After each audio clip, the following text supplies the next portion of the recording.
Hey everyone, and welcome to the second week of CEP 200 for the winter 2022 semester. So this unit video is going to cover units 3 and 4. So I hope everyone got through units 1 and 2 okay. I haven't taken a look at what's to grade there, but units 1 and 2 should be graded and all set to go by the time that this is all due. So that's next Tuesday. So just a reminder, the units 3 and 4, they start today, and then you have until January 18th at 11:59 p.m. to submit those. So that's next Tuesday night, okay? So what we're going to do for unit 3, you're going to watch this video. You're going to read Halkowski's chapters 4 and 11. You're going to watch the short video of the Art of Rehabilitation Counseling, take a look at the TED Talk for The Voices in My Head. There are 2 supplemental articles that you will be reading in Unit 3. Do not feel like you have to read these like super in depth. Like if you are just kind of lightly reading and you're getting the idea of it and it's enough to answer, have a good understanding of, the findings and whatnot, feel free to, kind of just go ahead and take a look at the results section and answer what questions might be coming up in the unit assignment. With research articles, I will tell you a little trick when I was in grad school. What was really helpful is taking a look at the introduction. So like introduction to what is being researched and why, and then also taking a look at the results. So, the discussion, because the discussion is going to talk about the results, but it's going to do it in a way that's like user friendly. So if you're not someone who's like really big into stats and you don't know what things mean, the discussion part kind of like takes it apart a little bit and helps you understand that. So feel free to go ahead and just take a look at those pieces of those articles. So we are also going to do the Unit 3 assignment, journal reflection number 2, quiz number 2, and then for your final paper, I know I mentioned in the welcome video that we really wanted to be thinking about this already. So go into the discussion board under the topic of advocacy paper. You are still going to submit which paper you're planning to complete.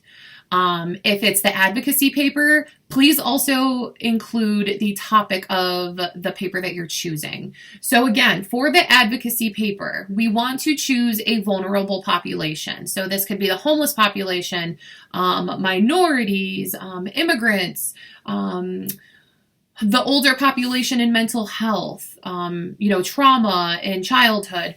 Whatever it is, you want to choose a vulnerable population of interest, and this is the topic of your paper for the advocacy paper. So you will be discussing how to advocate for that population.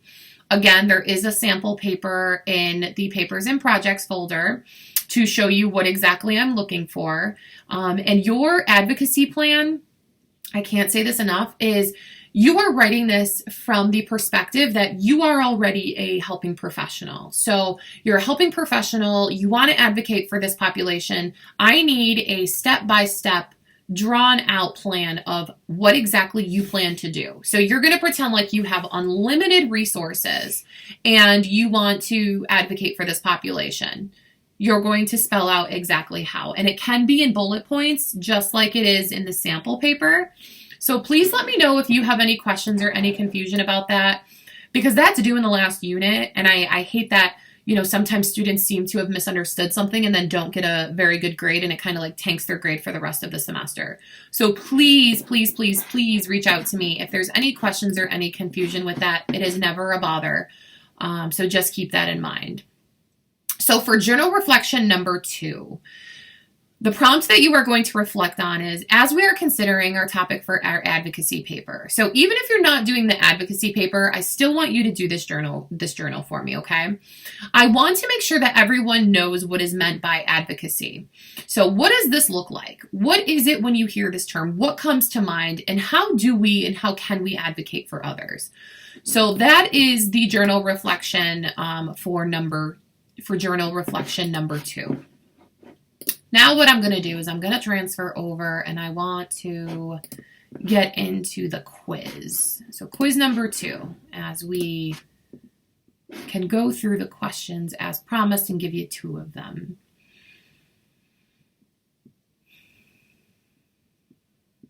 let's take a look here.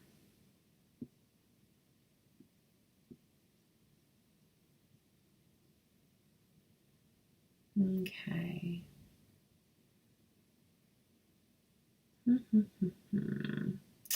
None of these people have really had a super hard time with.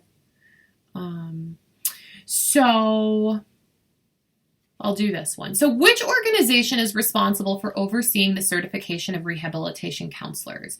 A lot of people might assume the CRC because those are the credentials, the CRC credentials. However, the correct answer is the CRCC. So keep that in mind. That is the entity that, I am a CRC. The CRCC website is where I go to renew my certification every 5 years. And they also keep track of my continuing education hours. And then let's see. Let's look for another one.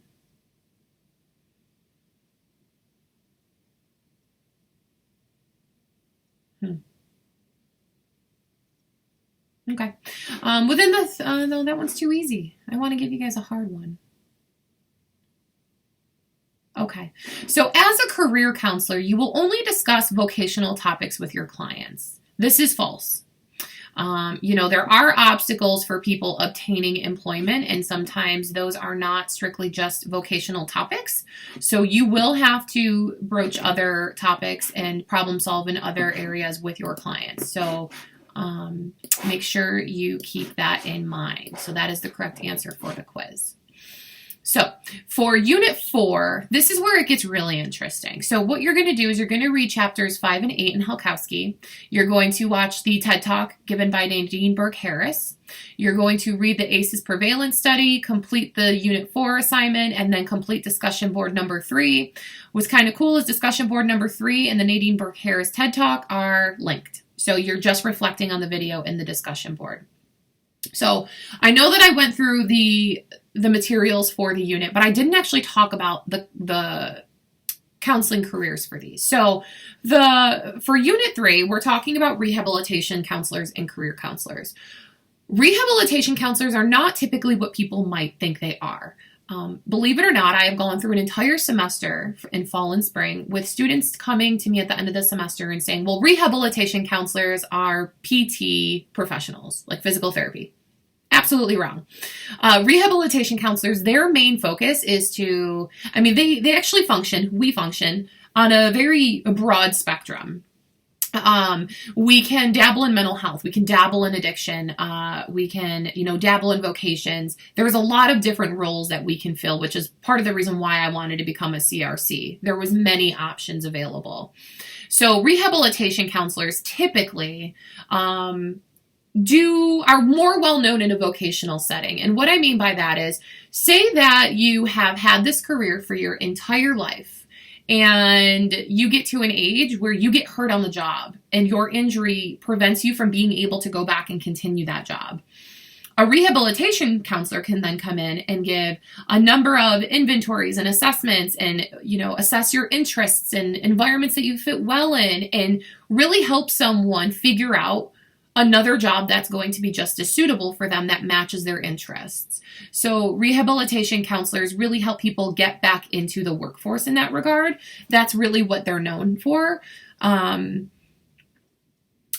VR with New York State, that is to help individuals who have a qualifying disability get funding for school or devices, or, different accessibility resources if they do have a disability. So that is a rehabilitation counselor kind of in a nutshell. And as you may have heard me mention, rehabilitation counselors are not licensed per state. We do take a nationwide exam. And so that exam is good for 5 years and it can transfer from state to state. It's not similar to the licensure that I talked about for clinical mental health counselors in the last unit video, to where that varies by state. As far as career counselors, pretty self-explanatory. You can find them in a number of different environments. And they typically, want to really help people get into the workforce, help them with resume writing and, know how to job search. And like I mentioned, it's not limited to those things, but that is a typical, again, in a nutshell, what a career counselor does. So taking a look at Unit 4, we're looking at child and adolescent counselors and marriage couples and family counselors. So this is pretty self-explanatory. So child and adolescent counselors, these people can be LMHCs, LMFTs, LCSW, anyone with a license that is in the mental health realm, they can specialize in child and adolescent counseling. Same with marriage couples and family counselors. You could have a license to practice in mental health, not as a licensed marriage and family therapist, and still be able to specialize in couples counseling and stuff like that. But there is a special license, the LMFT, the Licensed Marriage and Family Therapists, that specifically specialize in the marriage and family counseling as well as the family counseling. So keep that in mind. Unit 4 can be a little much. We are kind of delving into a little bit of trauma. And so for some students, I don't think I've ever had anyone that felt that they were like significantly triggered by this.